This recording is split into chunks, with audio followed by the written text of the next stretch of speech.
Hello കൂട്ടുകാരെ, ഒരു feminine energy തൻ്റെ മസ്കുലൈൻ എനർജിയെ അവേക്കനിങ്ങിൽ ഹെൽപ്പ് ചെയ്യുന്നുണ്ടോ, അല്ലെങ്കിൽ എങ്ങനെ ഹെൽപ്പ് ചെയ്യാൻ പറ്റുമെന്ന് നോക്കാം.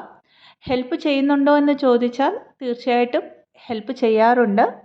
ഫെമിനൈൻ എനർജി ഈ ഒരു ജേർണിയിൽ ഒരു ടീം ലീഡറാണ്. അതായത് ഈ ജേർണിയെ ലീഡ് ചെയ്യുന്നത് ഫെമിനൈൻ എനർജിയാണ്. ഫെമിനൈൻ എനർജിയുടെ ഒരു ടാസ്ക്കാണ് മസ്കുലൈൻ എനർജിയെ അവേക്കൻ ചെയ്യുക എന്നുള്ളതും. എന്നാൽ ഡയറക്റ്റ്ലി, അതായത് ഫിസിക്കൽ റിയാലിറ്റിയിൽ നമ്മൾക്ക് ഒരു കമ്മ്യൂണിക്കേഷനിലൂടെയോ അല്ലെങ്കിൽ അതർ വേസിലൂടെയോ നമുക്ക് മസ്കുലൈൻ എനർജീനെ അവേക്കൻ ചെയ്യാൻ പറ്റില്ല. നമ്മളുടെ എനർജറ്റിക് ഫീൽഡിൽ ചേഞ്ച് കൊണ്ടുവന്നുകൊണ്ടാണ് നമ്മൾ അവരെ അവേക്കൻ ചെയ്യുന്നത്. അതെങ്ങനെയാണെന്ന് നോക്കാം. അപ്പോൾ മസ്കുലൈൻ എനർജി എപ്പോഴാണ് അവേക്കൻ ആവുന്നത്? ഫെമിനൈൻ എനർജി തൻ്റെ ഉള്ളിലെ DMനെ, തൻ്റെ ഉള്ളിലെ ഇന്നർ മസ്കുലൈനെ ബാലൻസ് ചെയ്ത്, അതായത് DM ആൻഡ് DF ബാലൻസ് ചെയ്ത് കഴിഞ്ഞിട്ടായിരിക്കും മസ്കുലൈൻ എനർജിയുടെ അവേക്കനിങ് സ്റ്റാർട്ടാവുന്നത്.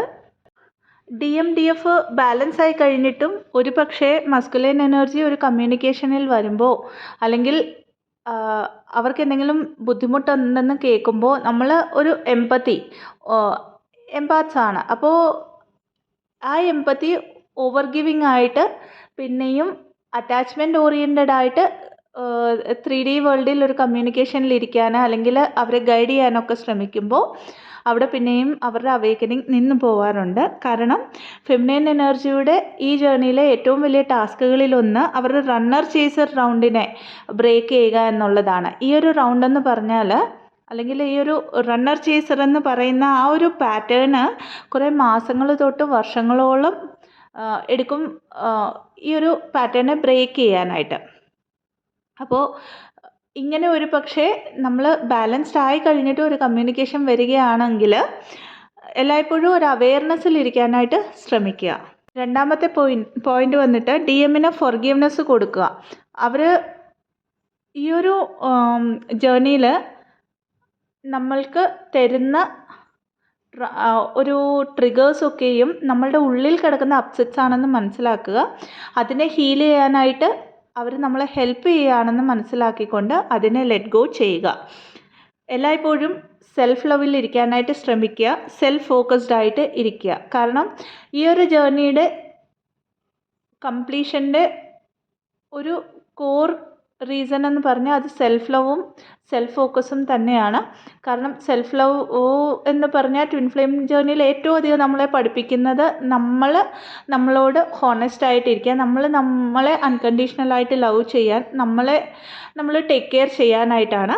ആൻഡ് സെൽഫ് ഫോക്കസ്ഡ് ആയിട്ട് ഇരിക്കുക എന്ന് പറഞ്ഞാൽ ഇത് എഗെയിൻ നമ്മൾക്ക് എന്താണ് വേണ്ടത് ഈ ജേർണിയിലായിരിക്കാം, നമ്മളുടെ പർപ്പസ് എന്താണ്, ഇതിലേക്ക് വരാനായിട്ട് നമ്മൾ എന്തൊക്കെ സ്റ്റെപ്സ് ആക്ഷൻ ഓറിയൻറ്റഡ് ആയിട്ട് എടുത്താൽ നമ്മളുടെ ഗ്രോത്തിനും നമ്മളുടെ അബൻഡൻസിനും അത് ഹെൽപ്പ് ചെയ്യുമെന്ന് മനസ്സിലാക്കണമെങ്കിൽ നമ്മളെപ്പോഴും സെൽഫ് ഫോക്കസ്ഡ് ആയിട്ടിരിക്കണം. അപ്പോൾ ഇതിലേക്ക് വരണമെങ്കിൽ നമ്മൾ ഡെയിലി ഡിറ്റാച്ച്മെൻറ്റ് പ്രാക്ടീസ് ചെയ്യണം. ഡിറ്റാച്ച്മെൻറ്റ് എഗെയിൻ അതൊരു പ്രോസസ്സാണ്. അത് നാച്ചുറലി നമ്മളിലേക്ക് വരുന്ന ഒരു കാര്യമാണ്. എന്നാൽ ഇത് ഈ ഒരു ജേർണിയുടെ ഒരു 30-40% ഹീലായി കഴിയുമ്പോഴത്തേക്കും നമുക്ക് പ്രാക്ടീസ് ചെയ്യാവുന്നതാണ്. ഡെയിലി ഡിറ്റാച്ച് ആകുമ്പോൾ പതുക്കെ ആ ഒരു പ്രാക്ടീസിലൂടെ നമുക്ക് DMൻ്റെ അടുത്ത് നമ്മളുടെ എക്സ്റ്റേണൽ വേൾഡിൽ അല്ലെങ്കിൽ ഫിസിക്കൽ റിയാലിറ്റിയിലുള്ള നമ്മളുടെ ഔട്ടർ മസ്കുലൈൻ എനർജിയുടെ അടുത്ത് ഡിറ്റാച്ച് ആവാൻ പറ്റും. കാരണം നമ്മൾ ഡിറ്റാച്ച് ആവാതെ ഈ ജേർണിയെ നമുക്ക് കംപ്ലീറ്റ് ചെയ്യാൻ പറ്റില്ല. നമ്മൾ അറ്റാച്ച് ആയിരിക്കുമ്പോൾ അല്ലെങ്കിൽ ചേസിങ് എനർജിയിലാണെങ്കിൽ യൂണിയൻ പിന്നെയും വൈകും. അടുത്തായിട്ട് ഫെമിനൈൻ എനർജി ഒരിക്കലും തന്നെ എനർജീനെ ലീക്ക് ചെയ്യാതിരിക്കുക. അതായത് ഈ ജേർണിയിൽ പലപ്പോഴും നമ്മൾ ഇന്നർ വർക്കൊക്കെ ചെയ്യുമ്പോൾ നമ്മൾ സ്റ്റോർ ചെയ്യുന്ന ഒരു എനർജി എന്താണ് ശരിക്കും ഇന്നർ വർക്കിലൂടെ നമ്മൾ ചെയ്യുന്നത്? നമ്മളുടെ ഉള്ളിലുള്ള സോളിനെ പ്യൂരിഫൈ ചെയ്യുക. അതായത് ഉള്ളിലുള്ള ആ ഒരു മുറിവുകളെ നമ്മൾ റിലീസ് ചെയ്ത് ലെറ്റ് ഗോ ചെയ്യുന്നതിലൂടെ നമ്മളുടെ എനർജറ്റിക് ഫീൽഡിൽ കുറവുള്ള ആ ഒരു എനർജീനെ യൂണിവേഴ്സ് എനർജിയുമായിട്ട് കണക്റ്റായിട്ട് നമ്മളതിനെ നികത്താനായിട്ടാണ് ട്രൈ ചെയ്യുന്നത്. അതായത് ഒരു ചാർജിങ് പോലെ യൂണിവേഴ്സിലെ ആ ഒരു യൂണിവേഴ്സൽ എനർജീനെ ഉപയോഗിച്ച് നമ്മൾ ബാലൻസ് ചെയ്യാൻ നമ്മളുടെ എനർജറ്റിക് ഫീൽഡിനെ ആണ് നമ്മൾ ശ്രമിക്കുന്നത് അല്ലേ. അപ്പോൾ ഇങ്ങനെ ചെയ്യുമ്പോൾ അത് ഓക്കെയാണ്, അത്ര വരെ സ്റ്റോർ ചെയ്യും നമ്മൾ എനർജി. എന്നാൽ നമ്മൾ പലപ്പോഴും ഈ ഒരു എനർജീനെ അറിഞ്ഞോ അറിയാതെയോ നമ്മുടെ കാർമിക്സിലേക്ക്, നമ്മളുടെ 3D ലൈഫിലേക്ക് ഒക്കെ നമ്മൾ ലീക്ക് ചെയ്യാറുണ്ട്. അതേപോലെ തന്നെ ഓവർ ഗിവിങ് ആയിട്ട് നമ്മൾ നമ്മളുടെ എനർജീനെ ലീക്ക് ചെയ്യാറുണ്ട്. അപ്പോൾ ഈ ഒരു എനർജി എവിടെയെങ്കിലും നമ്മളങ്ങനെ എനർജി ലീക്ക് ചെയ്യുന്നുണ്ടെങ്കിൽ നമുക്കത് മനസ്സിലാകും. അതായത് നമ്മൾ പെട്ടെന്ന് ഡ്രെയിൻ ആയതുപോലെ തോന്നും, നമുക്ക് ബോഡി പെയിൻസ് തോന്നാൻ തുടങ്ങും, നമുക്ക് ആൾക്കൂട്ടത്തിൽ പോകുമ്പോൾ പെട്ടെന്ന് ഒരു മാറ്റം നമുക്ക് സെൻസ് ചെയ്യാൻ പറ്റും. അപ്പോൾ അങ്ങനെയൊക്കെ ഉള്ള സ്ഥലങ്ങളിൽ, അങ്ങനെയൊക്കെ ഉള്ള ആളുകളിൽ നിന്നും നമ്മൾ ആ ഒരു ബോർഡർ വെച്ചിട്ട് പെരുമാറാനായിട്ട് പ്രാക്ടീസ് ചെയ്യുക.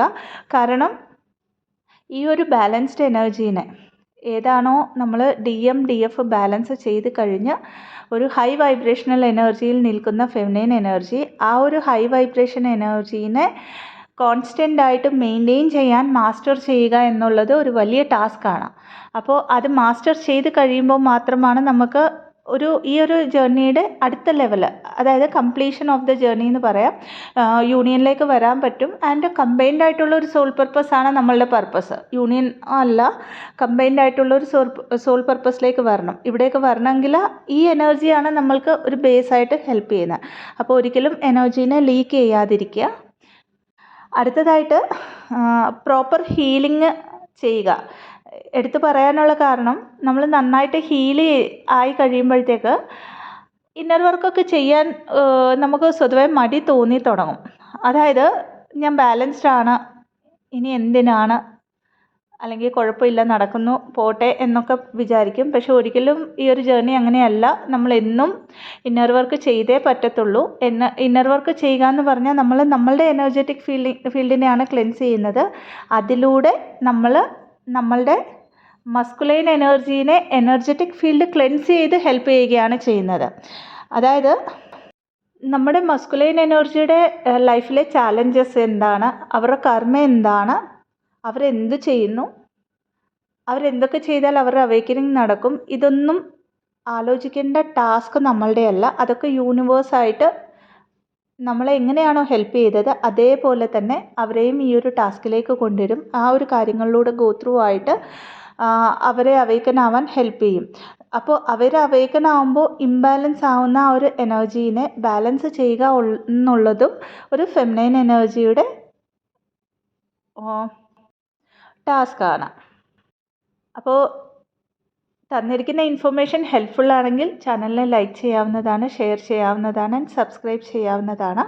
പെയ്ഡ് കൗൺസിലിംഗ് സെഷൻസിനായിട്ട്, ഹീലിംഗ് സെഷൻസിനായിട്ട്, റേക്കി ഹീലിംഗ് സെഷൻസിന്, ആകാശിക് റെക്കോർഡ് റീഡിങ്ങിന്, പാസ്റ്റ് ലൈഫ് റിഗ്രഷൻ തെറാപ്പിക്കായിട്ട് ഡിസ്ക്രിപ്ഷൻ ബോക്സിൽ കൊടുത്തിരിക്കുന്ന വാട്സപ്പ് നമ്പറിലേക്ക് ബന്ധപ്പെടാവുന്നതാണ്. Thank you so much.